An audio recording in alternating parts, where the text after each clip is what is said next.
Namaskar everyone. A very warm welcome to each one of you to this online meeting of Tuesday gatherings.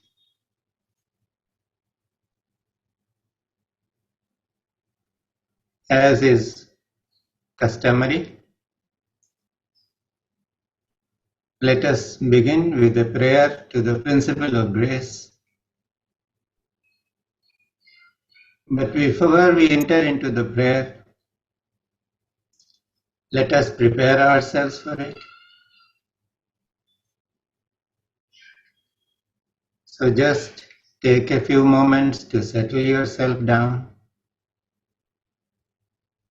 becoming aware of your body and how various limbs are holding the body together, one on top of the other.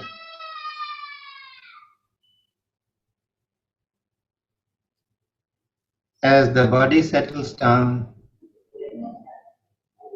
we can rise above the body.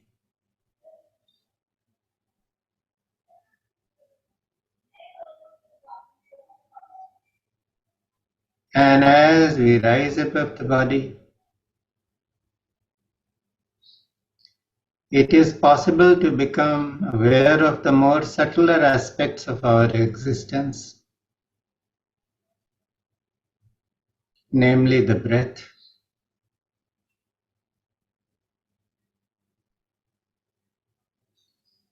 Whether we know it or not, the breath is happening all the time. So it is time that we just become aware of it. See how the breath comes into our body, filling the chest and the abdomen.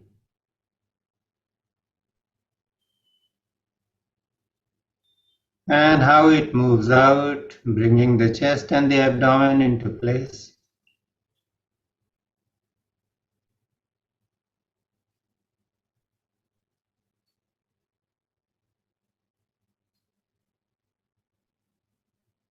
So just be attentive towards the full trajectory of the breath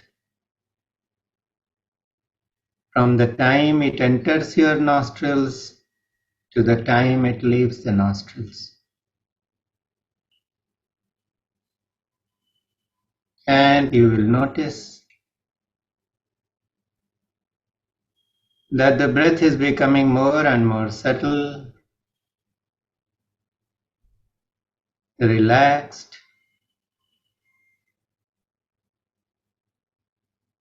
There is a sense of contentment.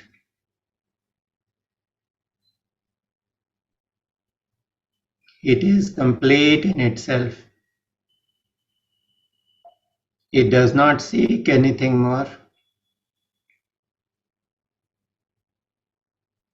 So enjoy this feeling of deep relaxation and contentment,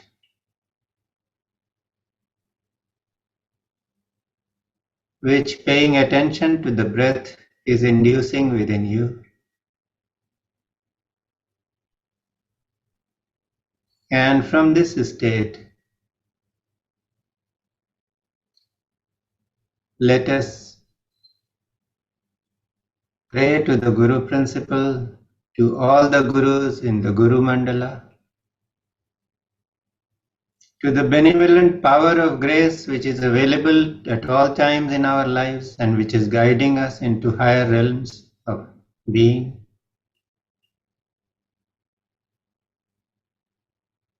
So purify the inner and the outer landscape by 3 rounds of Om. So we'll take relaxed deep breaths and chant Om 3 times.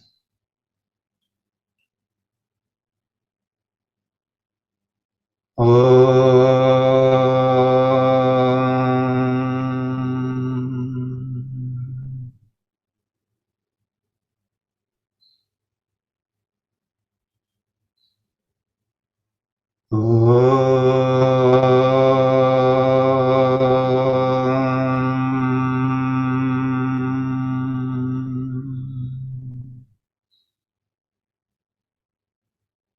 One last time.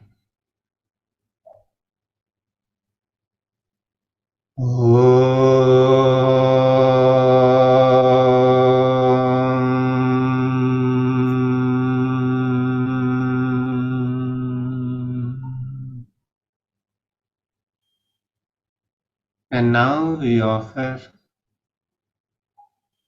the flower petals of worship to the lotus feet of the Guru. Om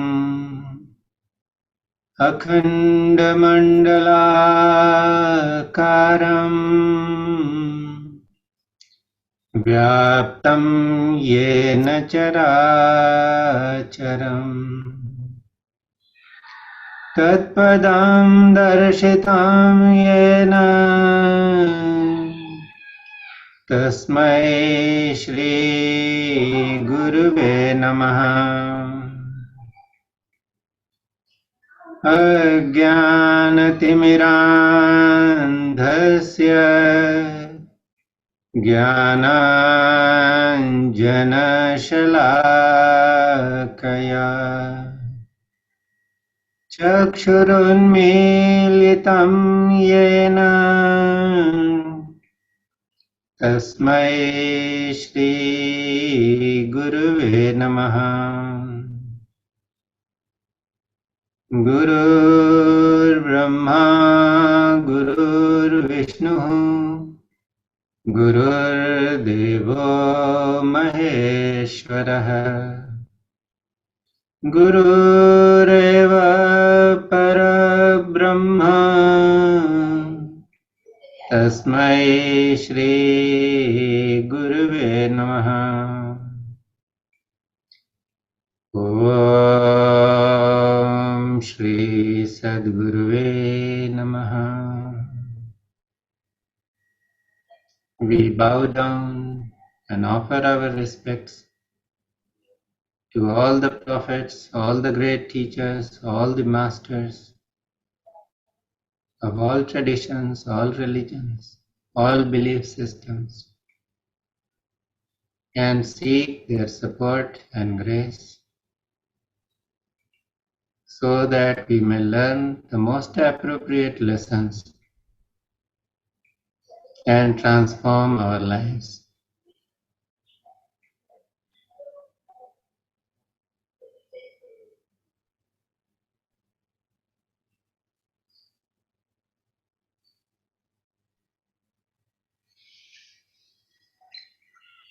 So once again,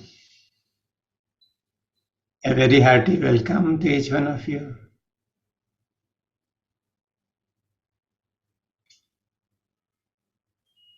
This idea just cropped up in my mind that this session should be revolving around the karma.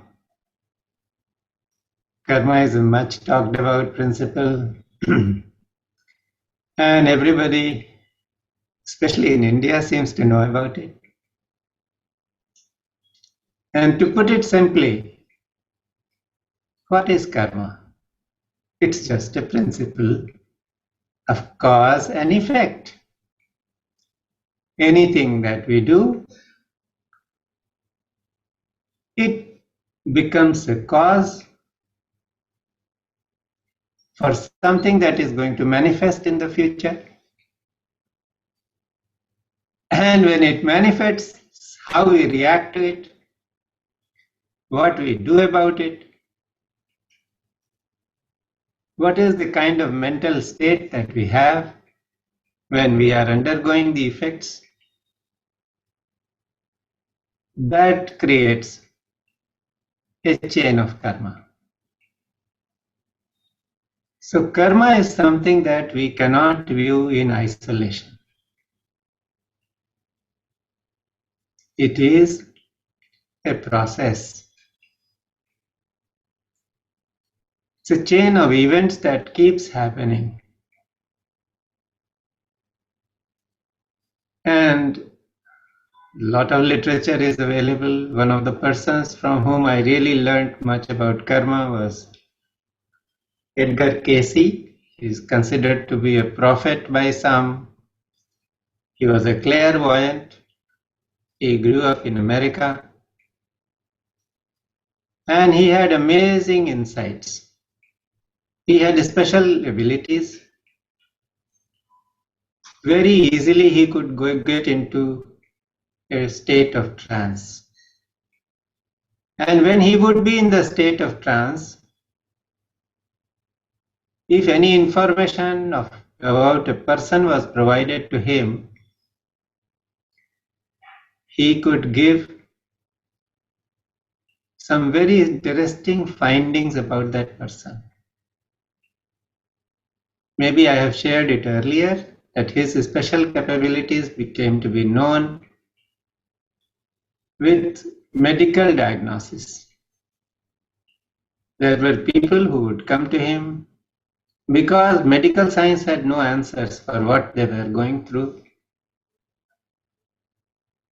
And he would come up with some interesting diagnosis or interesting solutions also. Like a boy who was about to die because of a stomach problem, and the doctors had given up all hope when his mother contacted Edgar Casey. Edgar Casey said, give him the juice of belladonna leaves. Now, belladonna is poison. The doctors were very much against it. But the mother decided to take a chance. She told the doctors that, look, in any case, you are not able to do anything about my son, and you say that he may not survive. So if he has to die, let him die because of the poison of belladonna leaves. She administered belladonna leaf juice to the boy, and he was miraculously cured. There was another girl. She was on the point of becoming mad. The doctors were not able to diagnose what is wrong with her. And when her case was referred to Edgar Casey, he came up with this suggestion that he named a particular nerve which was being pressed by a tooth that had grown more than it should have. And because of this pressure on the nerve, which was a very sensitive nerve taking the inputs straight to the brain, this girl was in deep pain and suffering, and the doctors never knew about it. And the remedy was simple: extract that tooth.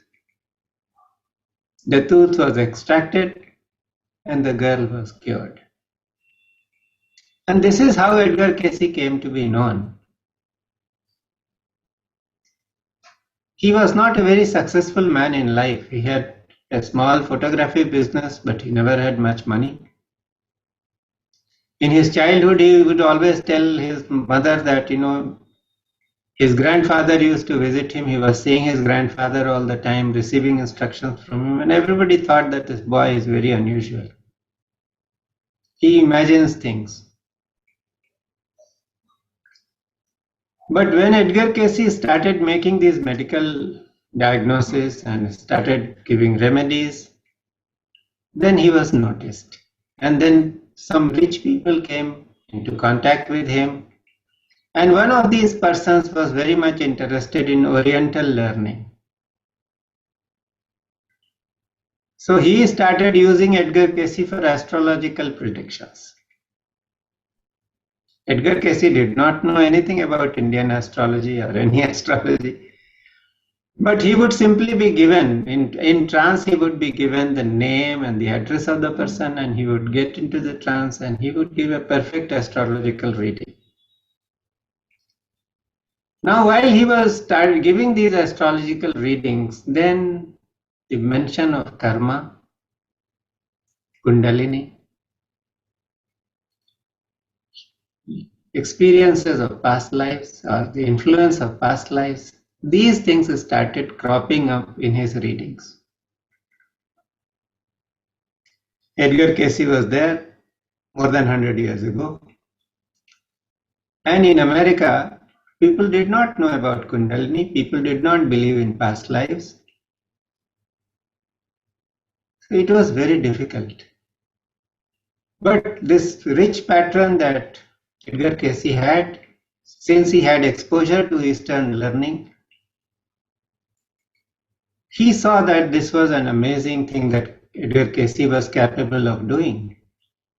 So he started sending people to Edgar for their readings.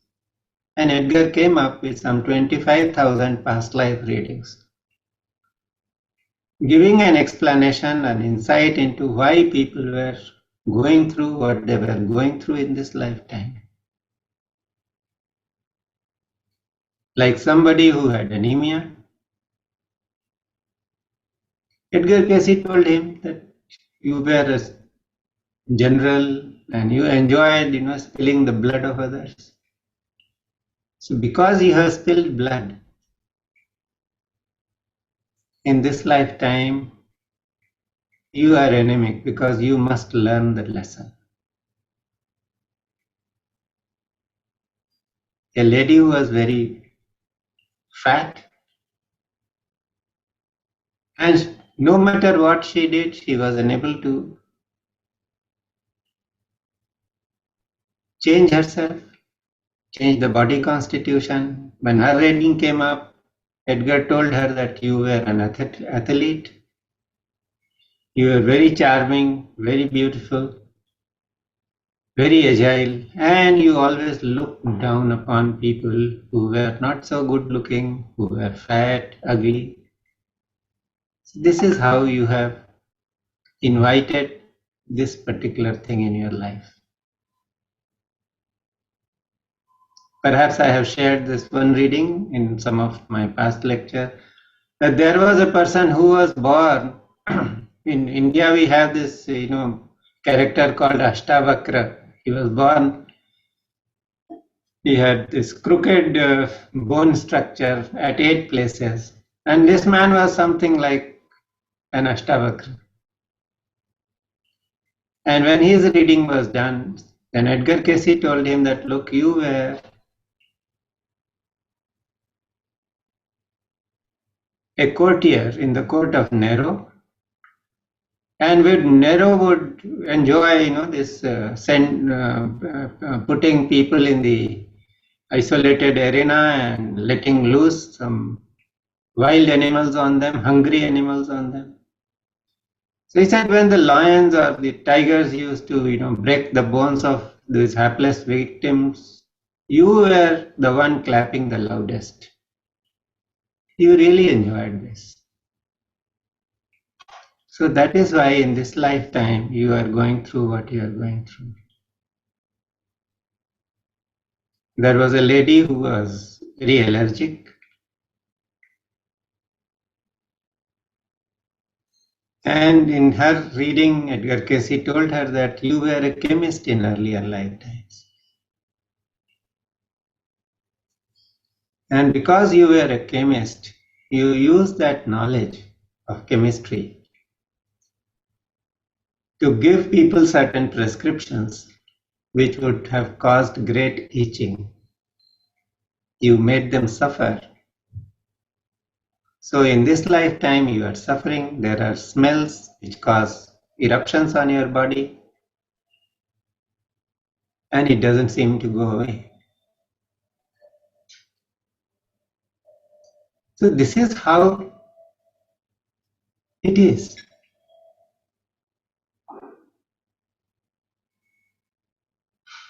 So whatever we are going through in this lifetime, and by karma we always think of those things which we do not like. If something good happens, we never say, oh, this is the result of some past karma, good karma which I may have done. We say, oh, I deserve this, I am entitled to this. And when something happens that we do not like, then we start putting the blame elsewhere. We say, oh, I don't know, people are not kind, God has not been kind to me, I've been left alone, I have got difficult relationships, I have challenges, I haven't done anything in this lifetime to deserve what I'm going through. But the roots of what we are going through, whether we like it or we don't like it. They lie elsewhere. So if something good happens, we must recognize that it is the result of some action. And if we are going to misuse this opportunity, it is going to be taken away. So like somebody has done some great karma, he becomes a politician, he becomes a leader of a nation. And then in a fit of anger, he orders a war. And a lot of people die. So because the action is taken in a fit of anger, in a moment of ego-driven impulse,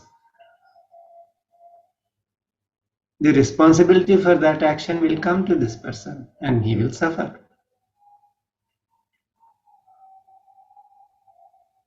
So it is a continuing process, and in this process what is happening, it's if you just look at it, one is really awed by the enormity of what is happening or what we are going through.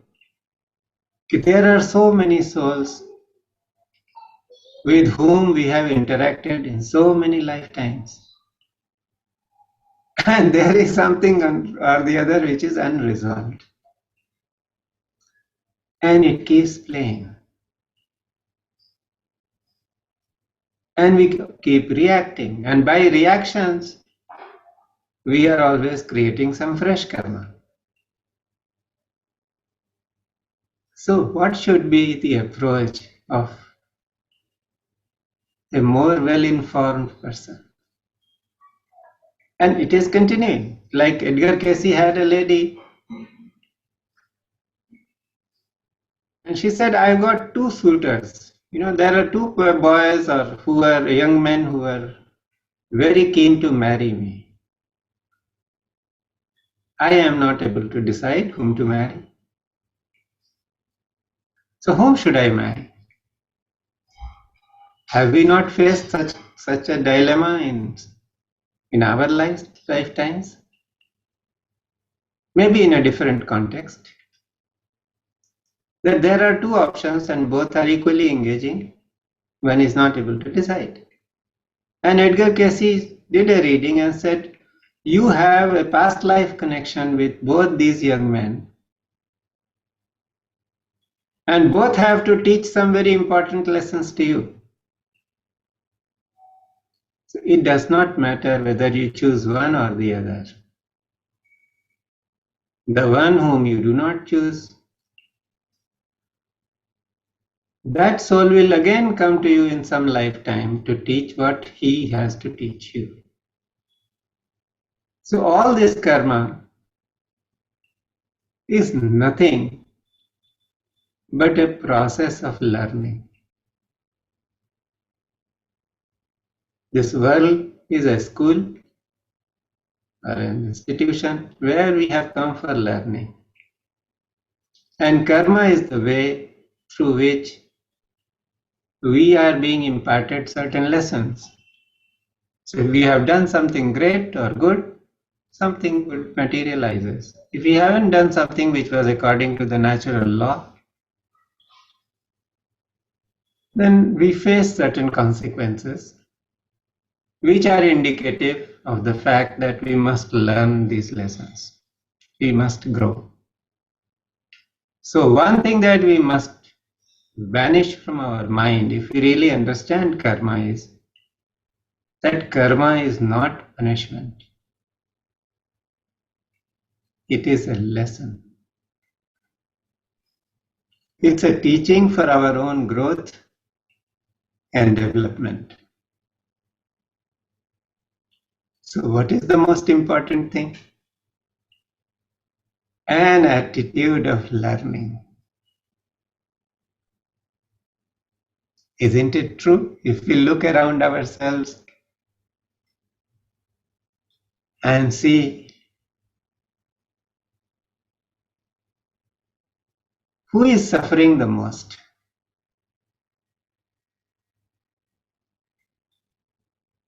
those people who have very rigid opinions, and who are resistant to learning.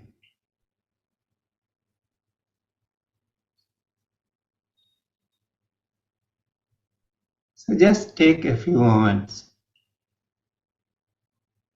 close your eyes,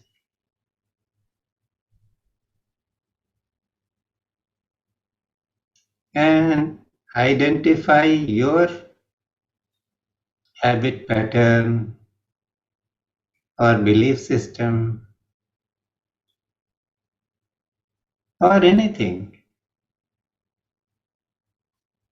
that creates a resistance.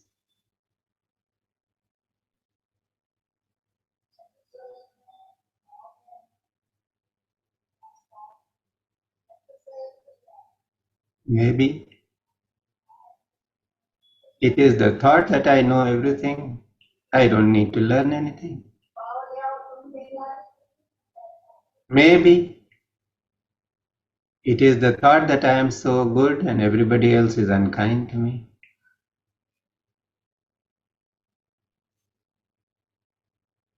Maybe it's a relationship challenge where you think that those people who do not love you, who do not care for you, have been placed in your life. And the only way to set them right is to show them your angry side.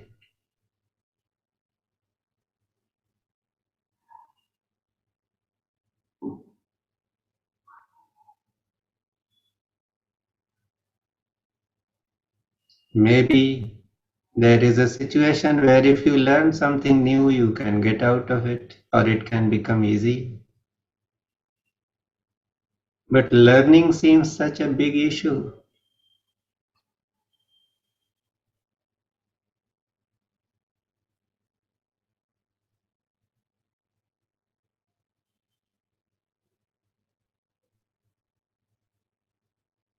And once you have identified what is holding you back,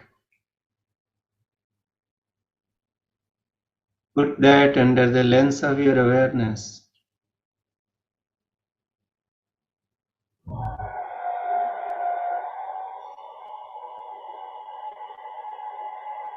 God has chosen to live inside you as you.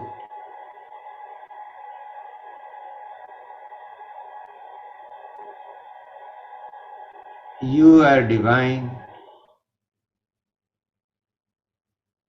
And when you think of yourself as limited, powerless, unable to change, are you not insulting yourself?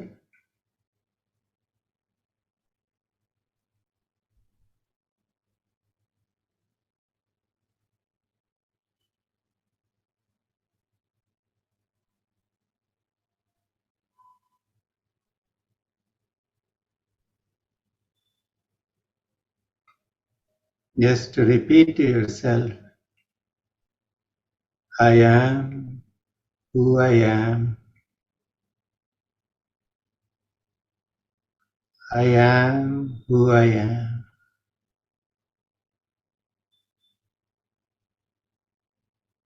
And feel the expansion.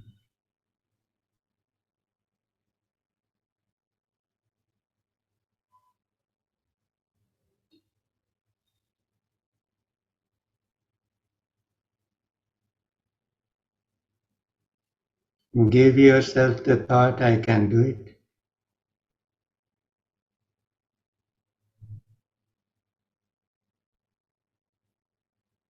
And when you are ready, you may open your eyes.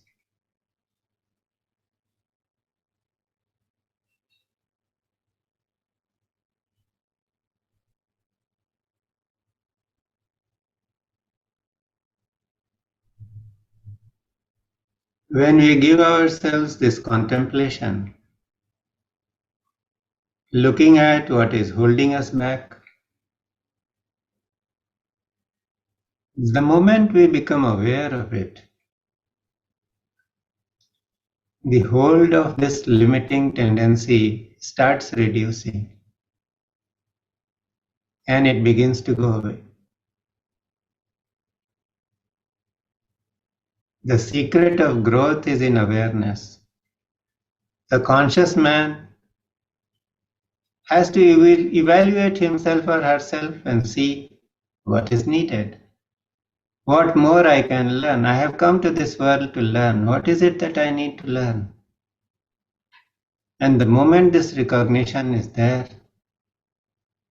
the impediment to learning begins to dissolve. It's a big secret. And it is the secret of tackling karma. Because if we look at karma as something that has come to teach us certain lessons, in acquiring new skills, in improving our relationships, in discovering new dimensions to our personality, then the karma becomes ineffective. And the best part is that we stop creating further karma.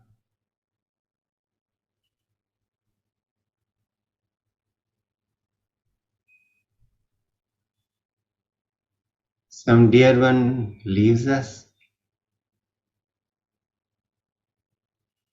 We get so much caught in the sense of grief, bereavement, sadness,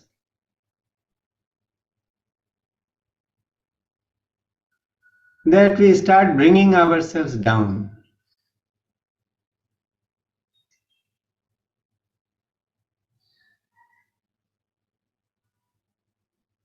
The lesson of karma is that somebody very dear to us has gone. It's a fact. So in a certain way, we have to learn to live in a vibrant state of awareness even without a loved one. So what is it that we need to learn? How is it that we can keep connected to that loved one even though he or she may not be available in the physical form? This is a new skill. As long as the loved one is there, yes, we are dependent. But the loved one leaves us. Are we going to learn that skill of remaining connected with him or her? Making him or her a part of our lives? A part of everything that we are going through? And enjoying that. That will be a true learning from karma. The impediment in all this is the mind. The mind likes to keep us trapped. So the mind is always going to sell this idea that, oh my God, you are so lonely. You are so helpless. Such a catastrophe has happened. You can never come out of it. No, that is mind's role. Mind is just doing its job. Mind has to keep us enslaved. But as sentient human beings, what should be our role? So if we want to learn, we have to take responsibilities. Stop blaming another person. And stop complaining. Opportunities change, circumstances change. We should look what new opportunities are there. What is it that I can do to rise above my circumstances? Not let the circumstances dictate the content of my life to me. That is the true purpose of karma.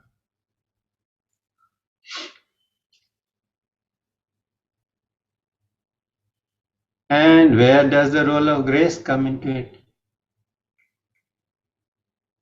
So when I spoke about Solita Varyaji, I had shared this story from him. Somebody asked him, how do gurus make a difference to the lives of people? How does a guru help? And Tavariyaji gave him this very interesting answer. He said, look, I can teach you by an example. So suppose we go out for lunch and a picnic, and you had your, one or two glasses of beer, you are in a great mood, and we are roaming around and you come across a tree and you want to climb that tree. And I know that you are going to fall down. You will sprain your ankle badly, and for the next 3 days you will be just hobbling around.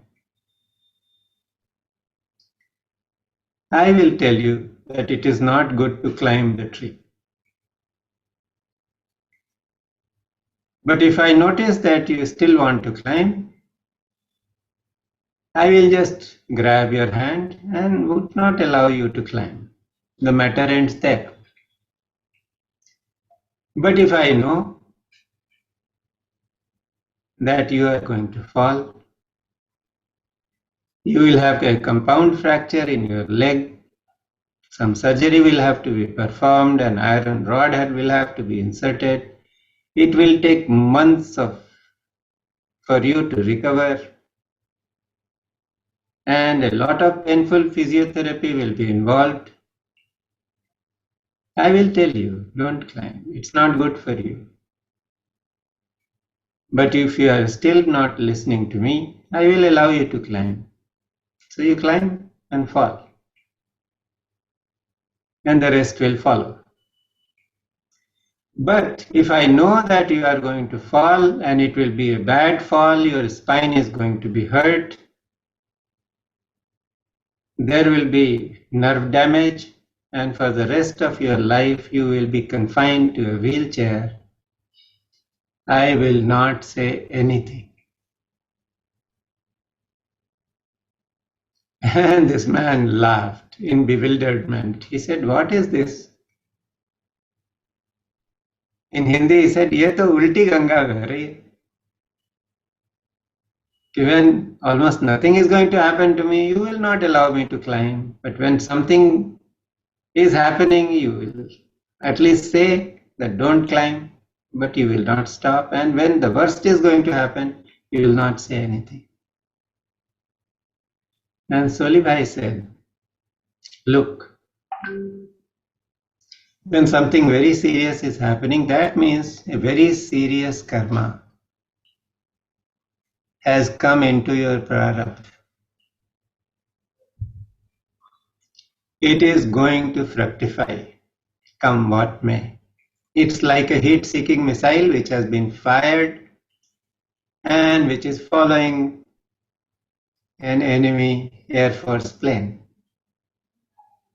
No matter what maneuvering that plane does, it's a heat-seeking missile, it will hit the target. And the plane will come down. It will be destroyed. So prarabdha karma is like that. It is something that has come and is going to hit. So what can I do? To give you some temporary relief, I can make this adjustment that it does not hit you now. But that doesn't save you. It will hit you at some time, maybe in another lifetime. And who knows whether we will be together. So in this life, I am there with you. So the worst karma or the most difficult karma, let it fructify. By my presence, I can do something for you. What I will do is to raise your awareness, to give you the energy, so that even though you are paralyzed in the physical body, you do not get paralyzed in your spirit. So the karma will pass. You would have suffered the consequences or the result. But you will not attract further karma by way of despondency, by way of blaming, by way of dragging yourself down, cursing yourself, or cursing your fate, cursing God.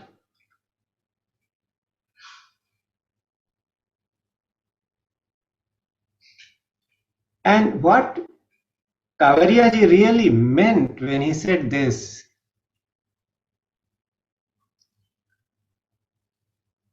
there was a bulb-on effect for me this morning as I was contemplating. What did he mean? That he said, I am with you now, so let it happen.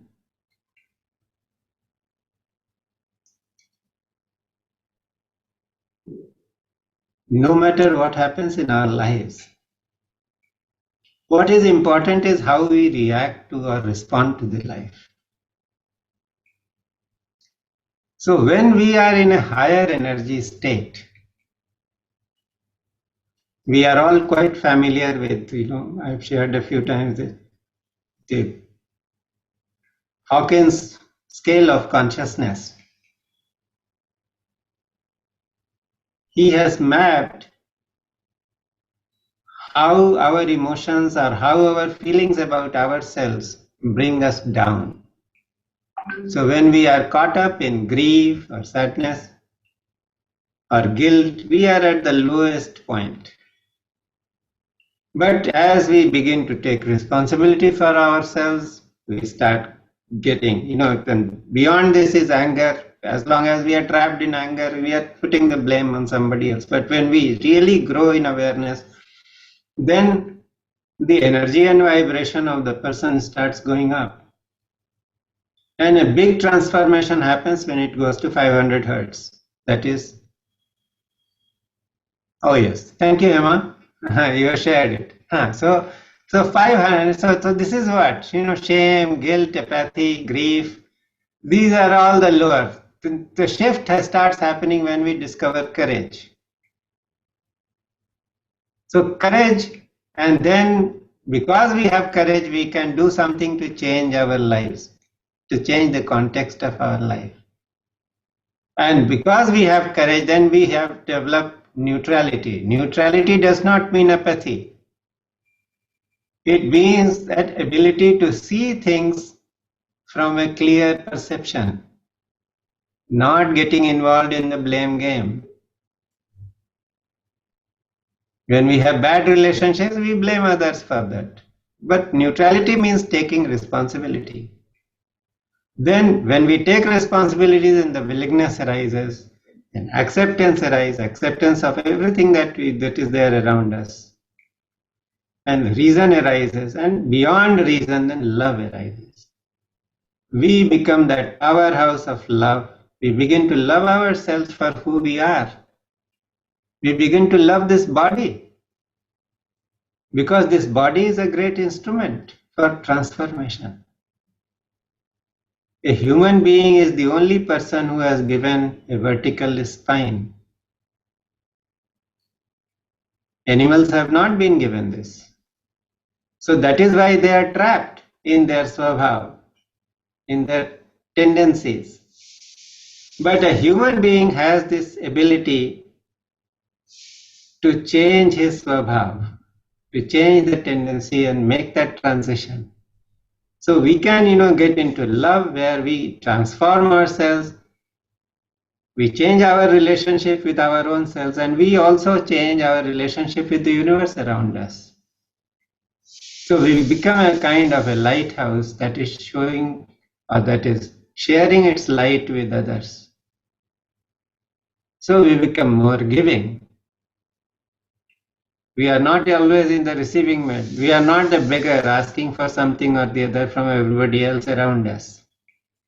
And when this love happens, then joy happens, and peace happens, and enlightenment happens. But the real turning point is love. Love makes that difference. It begins with courage, of course. So it is Very amazing how, what, when Solivai said that I am with you, this is an opportunity, and I have this ability to change your inner state. So no matter what happens to you in this life, you will not feel bogged down. You will rise above that. I remember once we were talking, and this conversation veered about Jesus Christ. And he said that, look, all these pictures of Jesus carrying his cross. So look at how the pictures are portraying Jesus. There is so much sadness on his face. There is tiredness. He is very much into this. He said, look, he was the saint of saints. Whatever physical trauma was there, nails had been put into his body. Nothing ever had the ability to really affect his inner state. So then he looked at me and he said, you can take a spear and poke into my body 10 times, 20 times, 100 times. I will not feel pain. I will transcend this pain, bring my consciousness to the Anandamaya Kosh where there is only bliss. So that possibility or that choice is available to us, each one of us. We may not go into that bliss state, but we can always try and raise our awareness higher and higher. And as we raise our awareness higher, we get into a situation where we are not affected by karma. Suffering will come. Whatever has to happen will happen. But how we respond to that will change. So this is where the learning aspect comes. That what is it that we have to learn? So one thing is that we have to learn some new skills. Look at Corona. Corona happened.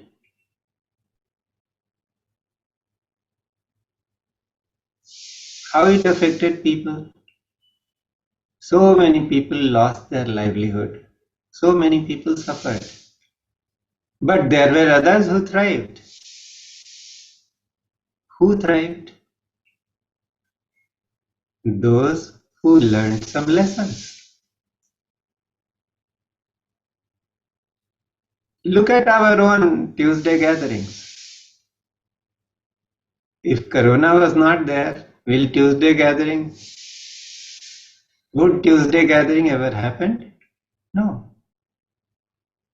So it is like this, through this gathering or whatever, there are so many people who have received so much. So how is it that we are going to hold ourselves, and what is the kind of attitude we are going to cultivate? So if something challenging happens, do we just look upon as a challenge or as a catastrophe? That is the one point. And if we stop looking at everything as a catastrophe, as something that we are being punished with, the very idea of punishment has to go. And we learn, it will pass. And that is the way forward. Now, how are we going to learn? So one of the basic things that we can do, besides having an attitude of learning. Attitude to learning is something like this, that there are some people who are really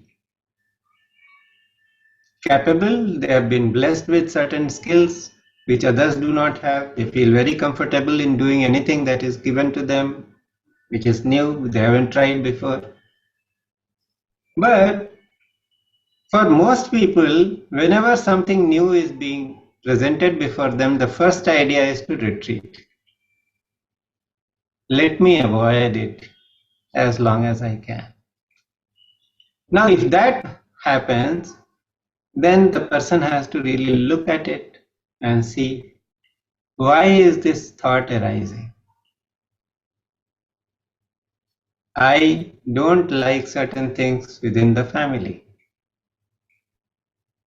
but I never raised that point. Now, what is it that is holding me back? Am I really scared that if I speak out my mind, it will create some unsavory situations, something very difficult for us? Or is it that I have this idea that, okay, why should I interfere? Let people go the way they want to go. I have nothing to do with it. So it's very difficult to find out what is appropriate. But if you are holding it back simply because of the fact that you are scared of speaking, then there is something that one needs to be done. One needs to do. Examine that fear. Am I really afraid? Why is it that I am afraid? Or what is it that is holding me back? How do I give a feedback from a space of love? How do I look at people? Every moment of our lives, we are giving feedback to others. A person who collects trash, he comes and rings the bell, we open the door, look at him. We are giving a feedback. We are walking on the street and somebody just comes around and our bodies touch. We are giving a feedback. So it is a question of becoming aware of what is the kind of feedback we are giving and how do we change or modify that feedback to one that is helpful.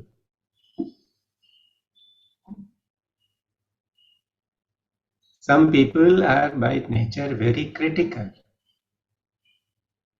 I can share one experience from my own understanding.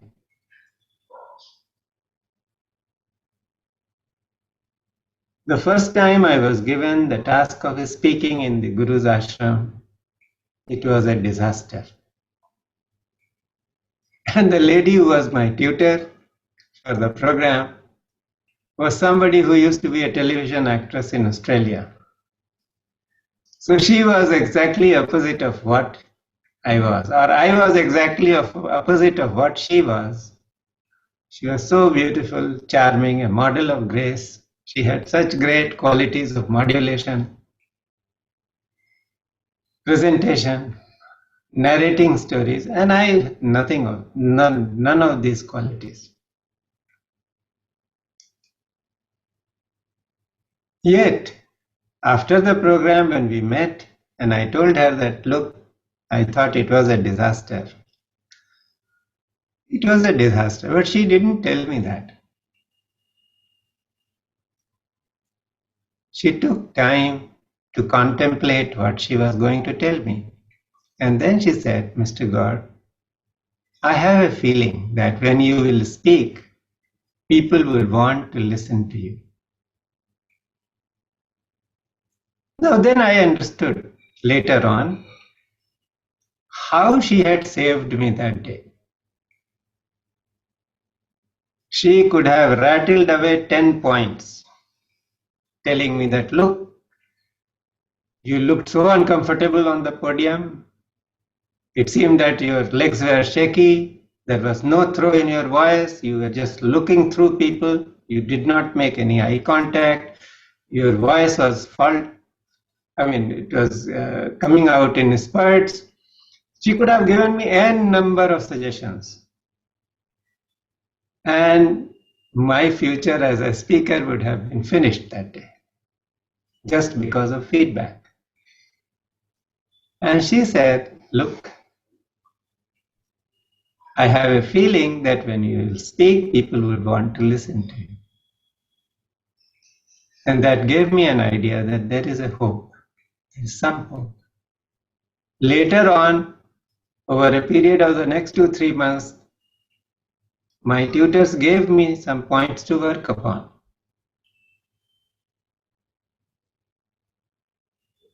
And they always give me 1 or 2 points at a time. And they waited for me to work upon it, become comfortable with it, to incorporate it in my way of delivery or speaking, and then they would move on. So this is the kind of attitude that we can cultivate with reference to others when it comes to relationships. So there are many things that can induce a lot of positive change in others, make them behave the way we want, provided we get out of our own judgment about ourselves and about others too. And that will be a great beginning for working out some of the karmas, because even if resentment remains, even if some kind of a sense of having been wronged remains inside, the relationship is not going to be resolved. That relationship has come in our lives to teach us some lesson. Unless the lesson is learned, the relationship will repeat, maybe in some other form, through other person. But lessons, we have to learn. That is our job. So how we are going to learn the lesson, that is something that needs to be contemplated by everyone. And those who will learn the lesson, for them, the karma will stop bothering. I would like to share something with you. There is this very beautiful book, Light on the Path. You can see this? Nishi, you can see? Yes, sir. Yes, sir. Okay. So this is a beautiful sort of compendium, small compendium of rules for spirituality. And the master has given some sutras. The sutras are in very small, very pithy statements. But the master knew that some sutras will not be understood by people, so he has given some footnote. So there is this sutra which comes like this. The master says, kill out all sense of separateness. So why is there karma? Karma happens only because there is a sense of separateness. The sense of duality, I am different. I am so special, I am so good, or I am so much wronged. Everybody has conspired against me, even God. This is duality. So what the master says, kill out all sense of separateness. And to explain this, he says, do not fancy you can stand aside from the bad man or the foolish man. Why we are separate? Because we think we are special, we are different, others are different. So he says, take responsibility. You are not just responsible for yourself. You are responsible for everything in this universe. Our scriptures say, Yatha Pinde, Tatha Brahmande. As within, so without. So you are responsible for the universe which is there as it is. So he says, do not fancy you can stand aside from the bad man or the foolish man. They are yourself. Though in a lesser degree than your friend or your master. There are classes. there are categories of people. So maybe you are in a higher category. But that does not take you away from the collective consciousness. You are part of the collective consciousness still. But if you allow the idea of separateness from any evil thing or person to grow up within you, by so doing you create karma, which will bind you to that thing or person till your soul recognizes that it cannot be separated. So what does this sentence say? See, because you think you are separate, so we all try to punish what is evil, we all try to extinguish what is evil, what we consider to be not right. But the idea of separateness, as long as we are acting through the idea of separateness, we are bound. That person, that situation, it will keep repeating in our lives from one lifetime to the other. So the separateness must dissolve. Again, he is reinforcing the point when he says, remember that the sin and shame of the world are your sin and shame. For you are a part of it. Your karma is inextricably interwoven with the great karma. So karma is not an individual thing, it's the universal karma. And before you can attain knowledge, you must have passed through all places, foul and clean alike. So how do we proceed in life? How do we grow in life? We take various forms. In some forms we have been very foolish, very evil. And in some forms we have been righteous. We have been very religious, we have followed good things. But we all have gone through these forms. So he says, before you can get enlightenment, you should have passed through all places foul and clean alike. Again, the emphasis is that separation must go. Why is it important? Because whoever is going through the places which are foul and not clean, still that is divine fragment. God is available everywhere. And when God is there in everything, every form, then who are we to judge whether that is right or wrong? So then he says, therefore remember that the soiled garment you shrink away from touching may have been yours yesterday, may be yours tomorrow.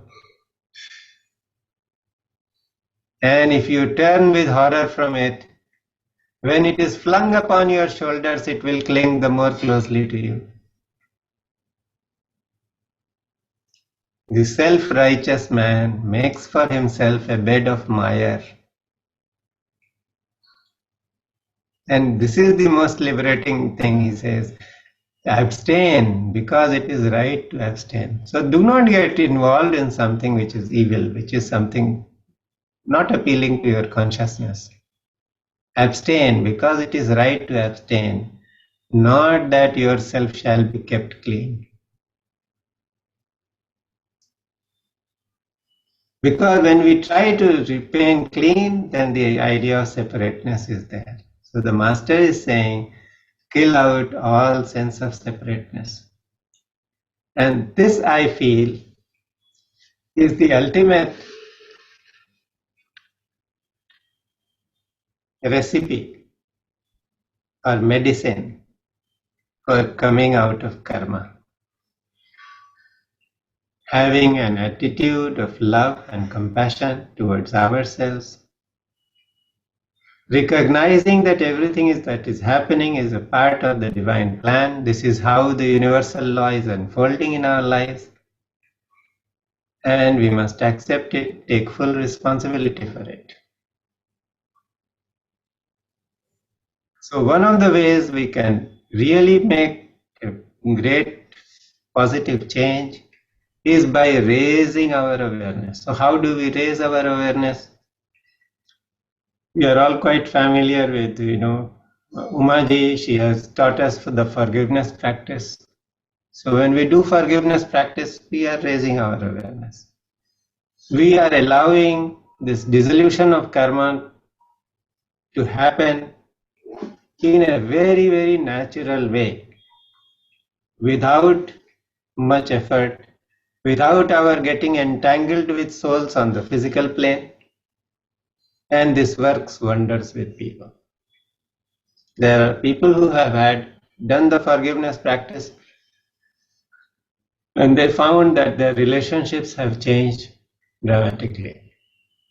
So this is one. The other is that we can do something which will really bring ourselves higher on the energetic level. And this is where breathing comes to our rescue in a big way. The lungs have been given to us for breathing. The breath is not just a physical phenomenon. It is not just inhaling air. The breath is the biggest carrier of prana, the life force which is keeping us alive, which is making everything happen, and above all, which is responsible for how we think, how we respond to everything around us. So it is very important to have a breath which is full and which has a certain rhythm which is in line with the universal rhythm. And Solita Varyaji has given a very beautiful process. He calls it the 3-step rhythmic breathing. So you breathe in, the saints have watched how the waves arise in the ocean, what is the rhythm of the nature, and they have come up with this kind of an understanding that a breath, as long as it is in the ratio of 3:2, that you breathe into the count of 3 and you release the breath to the count of 2. In between, there is one count where the breath holds itself for a brief moment. So it is a continuous process, breathing in, 1, 2, 3, and breathe out, 5, 6. Breathing in, 1, 2, 3, breathe out, 5, 6. And if we cultivate this kind of breath, then this breath itself brings prana to the body. By increasing the intake of the breath as compared to the release, what we are doing is that we are saving on prana. So if we start doing this kind of breathing, more and more prana becomes available to us. And the best part is that there is this, the cassette available, or there is the music available, and we can just put it on and go into sleep when we are going to sleep. And in a few weeks' time, throughout sleep, our natural rhythm of breath will change, and it will become 1, 2, 3, 5, 6, 1, 2, 3, 5, 6. And as this natural rhythm becomes a part of our own rhythm of breath, then we are on the path of upswing of prana throughout the day. And gradually we can be in that awareness 24/7. And nothing can stop us, because the pranic level will be very high through the day, and the lower tendencies which are pulling us down, Hema showed that chart, those lower tendencies will not be able to catch us anymore. And we can go higher and higher, facing the consequences of karma, but not being bound by it anymore. So how do we increase, or how do we make our breath or lungs really effective? Let us do this kind of practice. First thing is just sit quietly and follow this rhythm. And breathe in, breathe out. So when I say 1, 2, 3, you breathe in, and 5, 6, you breathe out. So 1, 2, 3, 5, 6. 1, 2, 3, 5, 6. 1, 2, 3, 5, 6. 1, 2, 3, 5, 6. 1, 2, 3, 5, 6. 1, 2, 3, 5, 6. 1, 2, 3, 5, 6. Is it workable? You have any questions or any difficulties? If anybody has a difficulty, you can just unmute yourself and tell me. No difficulties? That's good. Sir, if you want, I can play the music. You want to play the music? No, sir, if you want, I can play the music because people Let who. us do the other things, then we'll play. Okay, okay, sir. That's good if you have it. So how to increase, that make a full breathing? How to make sure that our lungs are full? So you can just, wherever you put your hand, that is where your awareness is, and that is where the breath will go. So you can just place your hands on your chest, hold the elbows straight, and then you breathe into these hands. And breathe it in that ratio of 3:2. So I will not count, you do it according to your convenience.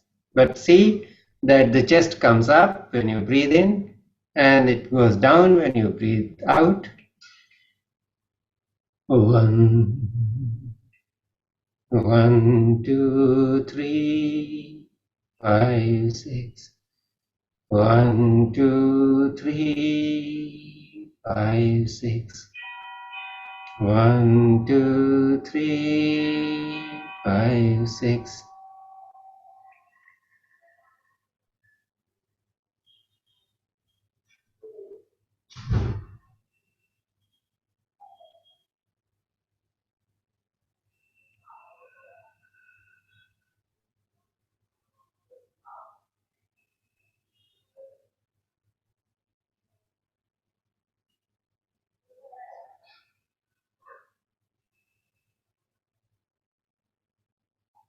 You can stop now. Just sit quietly for a few seconds.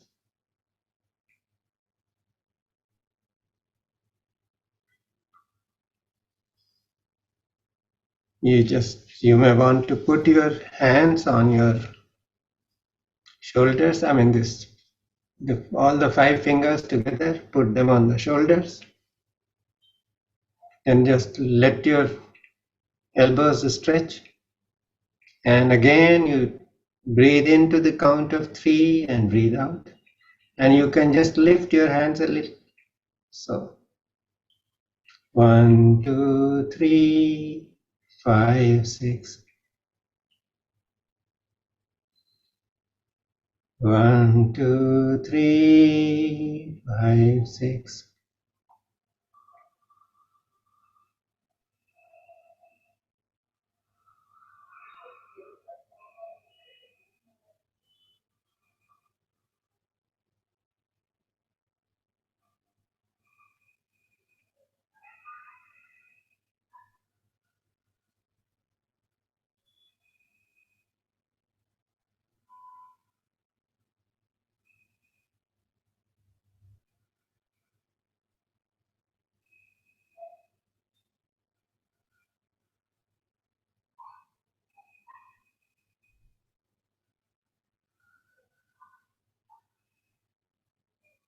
And you can stop now.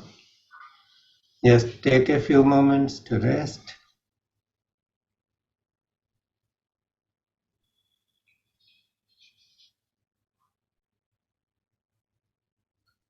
Now put your left hand on the navel so that The center of the palm is on the belly button. Cover it by the other hand. And we are going to do breathing, navel breathing. But before we do that, first you press the palms a little and exhale. And when we breathe in, the stomach will go out and we'll press with the palms and exhale. So we'll do this in this fashion. So you can use it for the belly button. So breathe in and press. Breathe in and press. Breathe in and press. So this way, do 11 times of breathing. 1, 2, 3, 5, 6.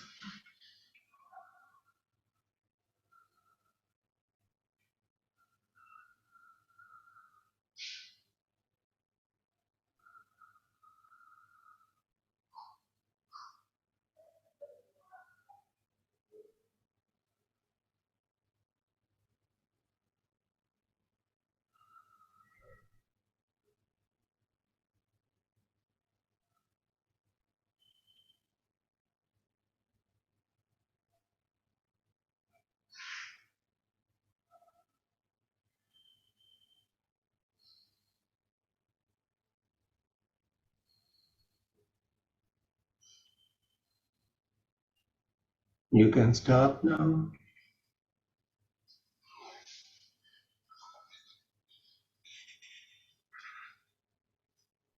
Now you can put your hands below the belly button,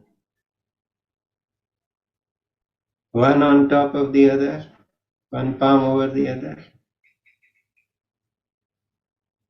So this way your palm is in line with the Swadhisthana chakra. So now when you breathe in,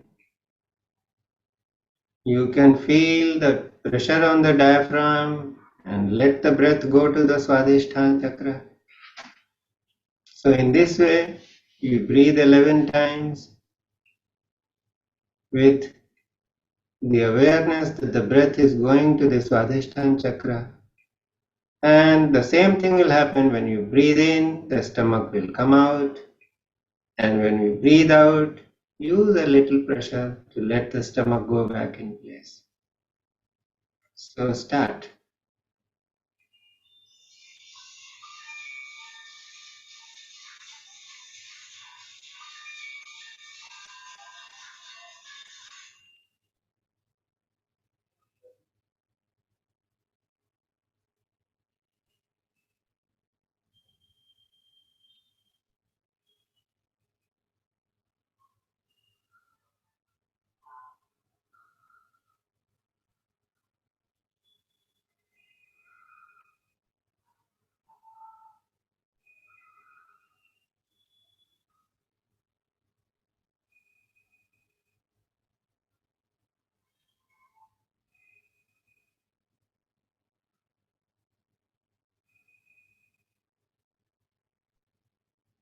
Just relax. And now, let your palms rest on your knees in Chin Mudra and become aware of the Mooladhara chakra. The Mooladhara chakra is between the anus.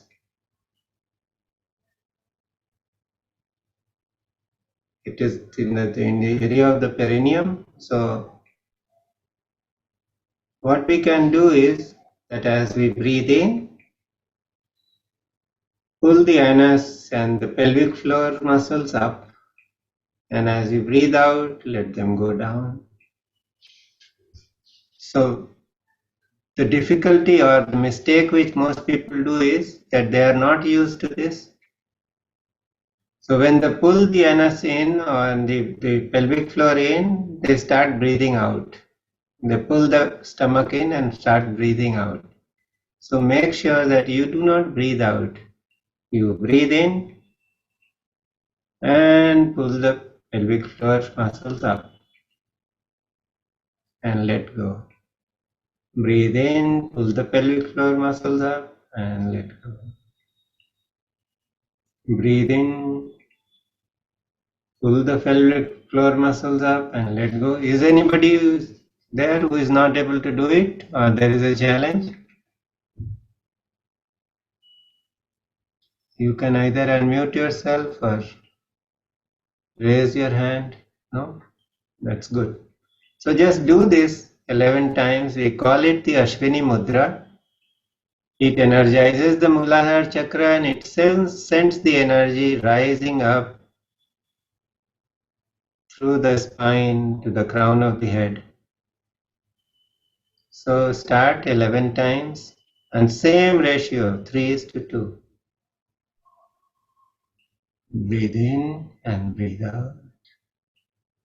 Breathe in and let go. Breathe in and let go. Just do it 8 more times.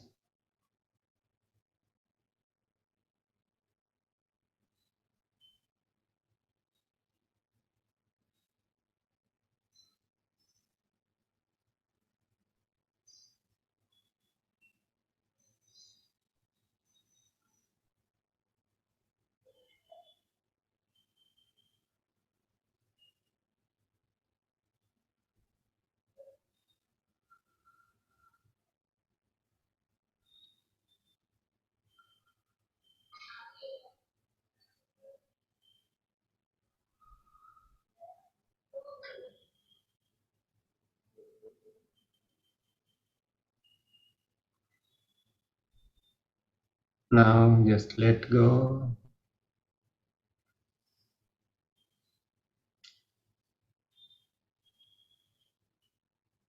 And let us do the 3-step rhythmic breathing. So we have activated almost all the areas of the lung and the abdomen.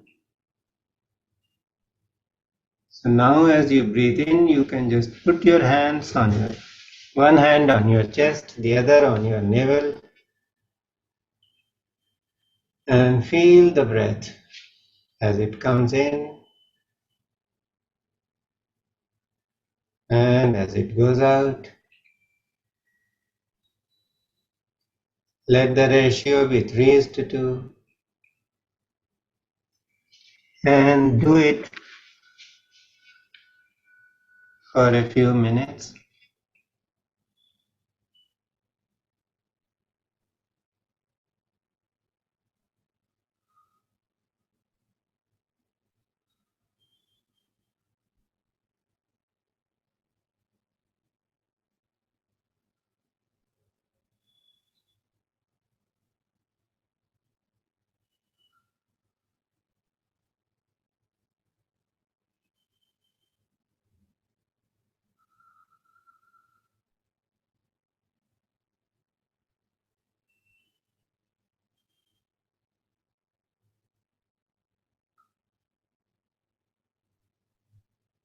This breathing allows energy, more and more energy and prana to move in the body,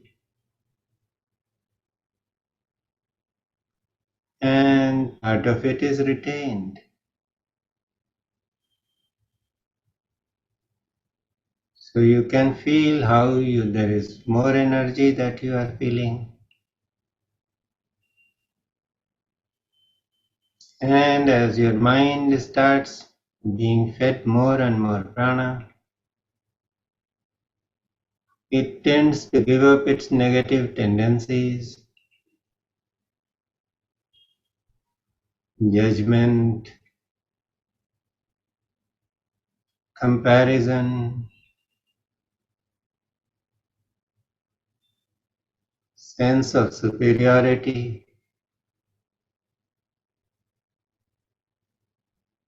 sense of inferiority,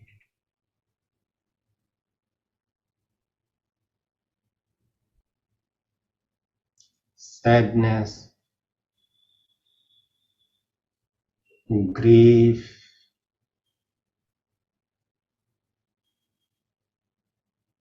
guilt,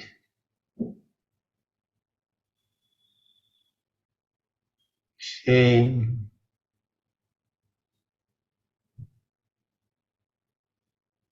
all the limiting tendencies are transcended.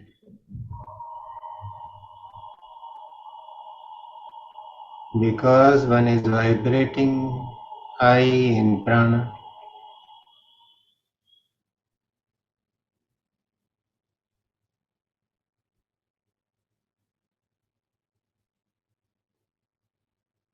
and we can add one more input here, which is the sound energy. Sound energy cleanses and energizes our chakras. There are sound frequencies which can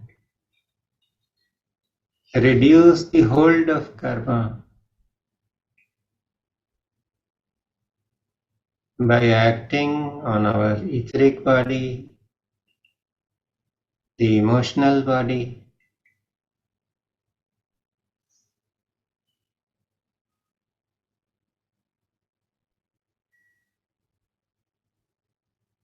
and the mind.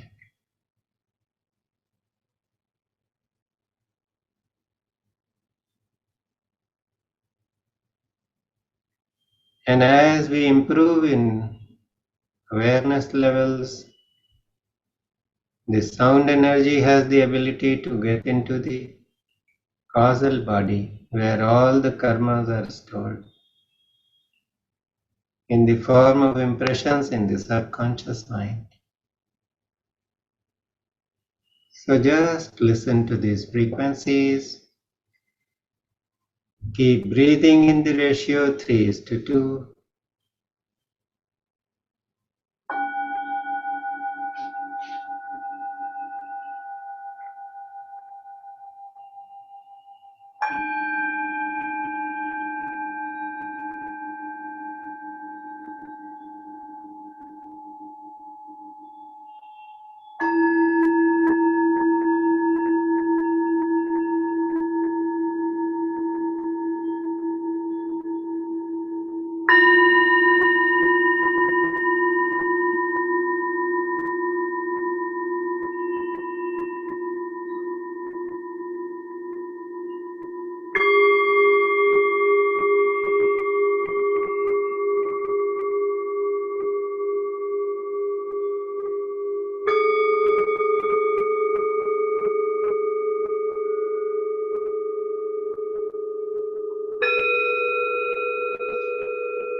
Be aware of the 3:2 rhythm of your breath as you listen to this frequency of Om.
Start becoming aware of your body.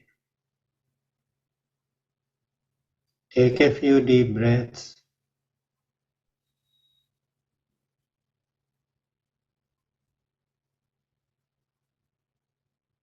Become aware of how your body is holding itself. Become aware of your surroundings.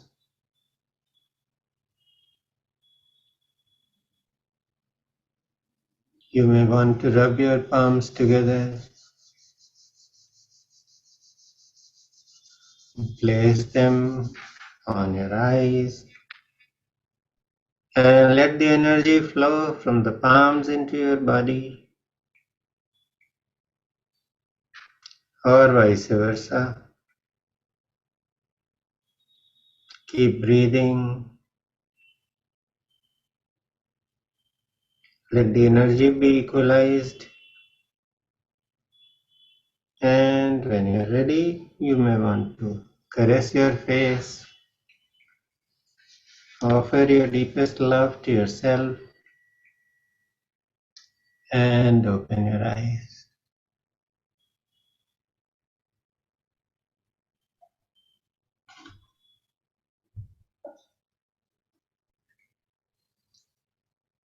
So this brings us to the end of this session. How did you feel? If anybody wants to share something, or if you have any questions and you want to ask them, please unmute yourself.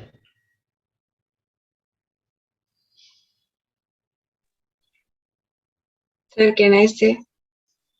Nazia, Nazia. एक second. Nazia. Very refreshed and very energized. Very energized. I was a little bit tired when we started. Now I feel a lot of energy. Energy. And this 3-step rhythmic breathing, it brings in energy. Yeah. And during the when you started playing the sound, yeah, please, beta. Today, first time, I could feel like the water in my body. Water is the water. Okay. Because the sound energy works on the water. Yeah. So Sorry. Water is becoming energized, and it may be, if there is a subtle movement and you are aware of the water element, then you can feel that. Thank you for sharing. Very nice. I'm sorry for this. Today is hyper mood match. Doesn't matter. That is the kind of state we all need to be in. If we have to Thank you, sir. transcend karma, we have to be having the energy of a child. Thank you, sir. Thank you. Was, yeah. Anybody else wants to share something? Umaji. I felt I had gone somewhere on a pilgrimage. Yeah. Umaji, actually we played this, initially we played some frequencies for the chakra, the bowls, and then we played those 5 pipes which are for karma cleansing.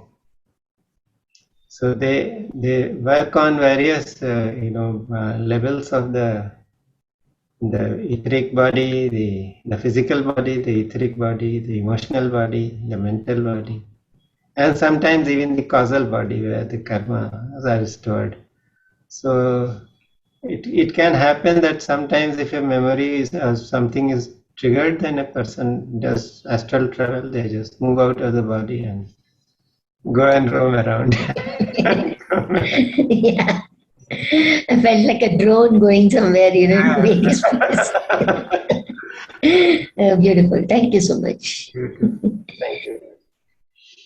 Actually, the presence of so many, great souls on this program or the gathering, that also makes a great difference to the energy of the session. Thank you, Maji.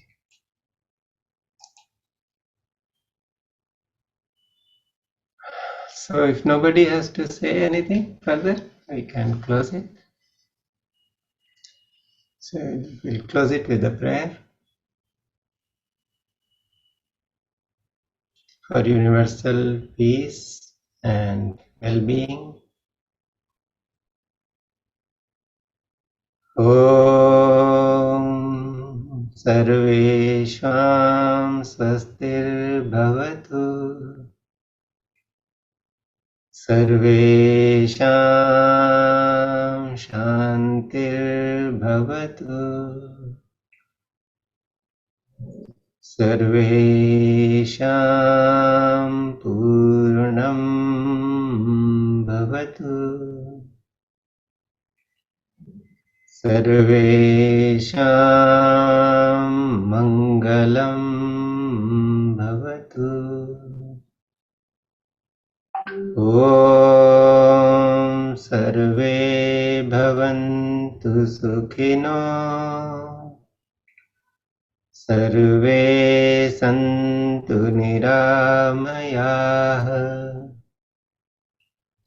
Sarve Bhadrani Pashyantu Ma Kaschid Dukha Bhag Bhavet. Om Shanti Shanti Shanti.